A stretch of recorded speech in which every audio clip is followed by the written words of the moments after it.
Trò chơi đây là chọn đồ ăn. Game of food. Alright, what do you pick?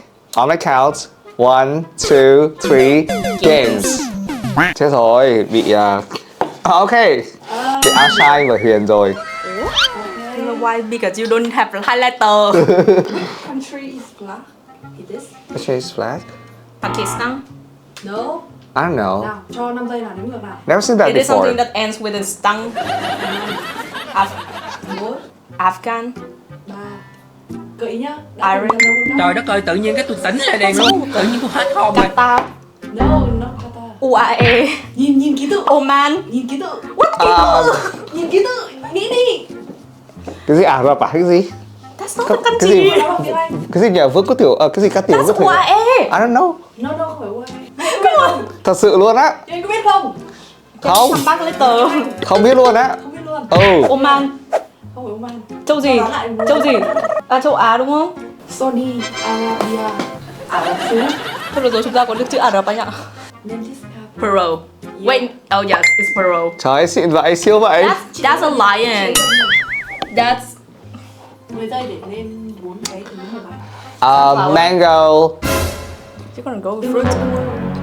Anh trước. mango, sunflowers, That's mine. Oranges. Oranges are oranges. Oh, okay. What else? Yellow fruits. Come on, go. Lemon. What else? The sun. Yeah. This one is yellow. I don't know. It yellow sometimes. Maybe. Okay, what do we have? We have chrysanthemums. We have marigold, so flowers. Fruit. We have sunflowers. Wait, no. Sunflower is that's enough not, food. That's not. What do we have? We have Mango. pineapples. What else is yellow? Yes, of course. And we have the IELTS Workshop. Asia is the world's largest continent. False. Châu Á là lục địa rộng nhất. Is that like, I mean, do we count Russia? This is called an embarrassing game. Game để làm nhục người chơi. Thật sự á. No, it's not. It's false, right? Nhưng câu này là true. Không tính ra. Come on. Mercury. Sao gì nhỉ? Đấy là gì? Sao gì? Anh đã bảo em là đừng chơi game trí thức các kiểu mà. Câu vừa rồi là true. Thì câu này chắc phải là false. Không, nhưng có thể nó vẫn lừa mình. Yeah. Nó vẫn là true. Không biết. Chọn false hay true nào? I'm gonna go with true. Where is closest to the sun? You know, like. Đúng không? True. Đây là sao thủy. Yes. Anh chọn true đúng không? Khoan, dừng khoảng chừng là 2 Đúng không? giây.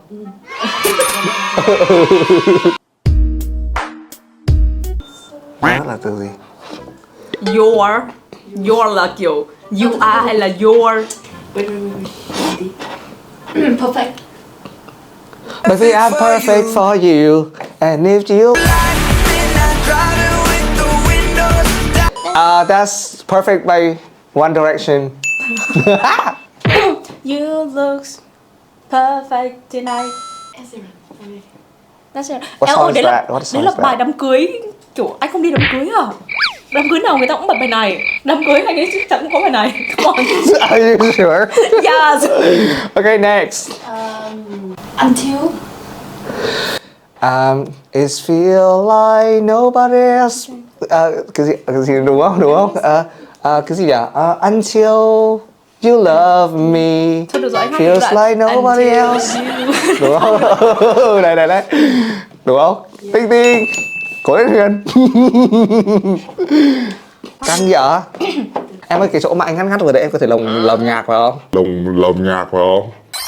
It feels like Nobody ever knew me until you knew. Chúng tôi chữ you thôi được không? You với chữ me được không? Em có khi nhiều option quá đấy, lúc anh kiểu vẫn còn anh chọn đi. Shark. Baby sao tu.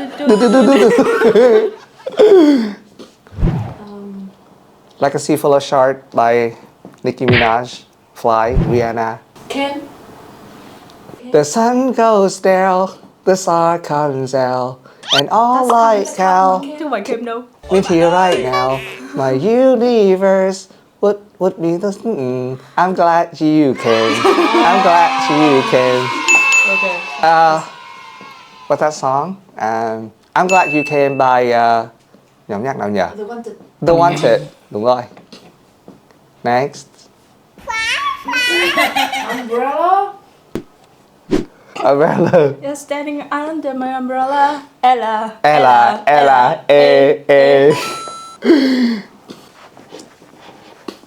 Còn cái bài hả? Maybe.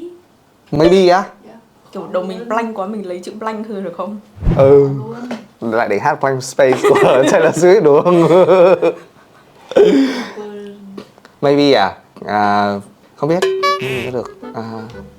Chịu. Đúng rồi đấy, đúng rồi đấy. Nhưng nó quá dễ đi, không thèm chơi. Từ Tại sao thua thì được có quà? Chân gà. Không người thắng Thank quá đâu. you. Được không? You like it? Thích không? Không ăn luôn. Thôi. Thôi, không ăn luôn đi. Ít quá ác. Chị anh có ăn được không? Không. Đừng có anh nữa ăn. Mình thấy hẳn rồi. Ngon. Ôi mẹ ơi, nó không Anh có thể xôi chứ. ôi mọi người có giấy không? Ok, đây là Và đây là không đọc được luôn. Từ tiếng Trung Quốc. đổ đã qua kiểm viện không? Thank you. Đây là món ăn đặc sản của giới trẻ. Đặc sản của giới trẻ à? Giới trẻ đầu tiên. Would you like to try? No. Video hôm nay là tài trợ của nhãn hàng này nhé. Ok. Nhãn hàng gì ạ? Wow. Rồi là bây giờ là mình sẽ cắn thế nào ạ? Ok các bạn. Nào, gặm như gặm Kiểu thật các à? chị em đi làm nail xong các chị em kiểu Rất phù hợp với người niềng răng nhá. Không cũng được nhá. rất ASMR. Cũng được. Rất ASMR ấy. Ngóc rồi đấy. Nó mà bục cái gì ra nhá. 60 triệu rồi. 1 hour later. Okay, that's it for today's video nhá. That's it for today's ASMR. Alright, that's it for today's video. We had a lot of fun and a lot of chicken feet. yes, and thank you for watching our video. See you guys next time. Bye. Bye.